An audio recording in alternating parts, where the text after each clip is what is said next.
এখন পাবনা সদর থানার সম্মুখে ভারেরা ইউনিয়নের সাবেক চেয়ারম্যান সাইদ চেয়ারম্যান জিপ গাড়িতে করে এসে হেলমেট মাথায় দিয়ে সাদা পাঞ্জাবি পরে পিস্তল দিয়ে গুলি করে। এক পর্যায়ে সাধারণ ছাত্র জনতা তাদেরকে ধাওয়া করে এবং সাইদ চেয়ারম্যানের গাড়িকে ভেঙে ফেলে।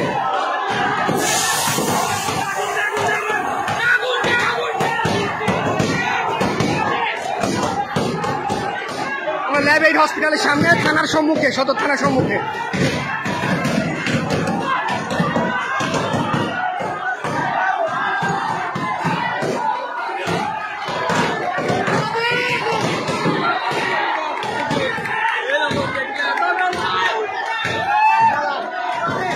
আওয়ামী লীগের লোকজনরা এসেছিল, তারা সবাই পালিয়েছে। পাবনা শহরে এখন আওয়ামী লীগের কোনো লোকজনকে খুঁজে পাওয়া যাচ্ছে না। প্রত্যেক গলিতে গলিতে ছাত্ররা ঢুকে পড়েছে, খাওয়া করছে ছাত্ররাই। পাবনা শহরের সমস্ত গলিতে ছাত্ররা ঢুকে পড়েছে। পুলিশ নিরপেক্ষ ভূমিকা পালন করছে, পুলিশের ভূমিকা নিরপেক্ষ দেখতে পাচ্ছি আমরা। এএসপি মাসুদ আলমের নেতৃত্বে পুলিশের নিরপেক্ষ ভূমিকা দেখতে পাচ্ছি এবং ছাত্ররা সারা শহর দখল করে নিয়েছে।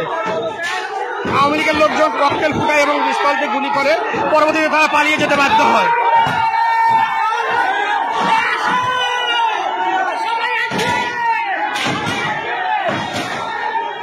আমরা দেখতে পাচ্ছি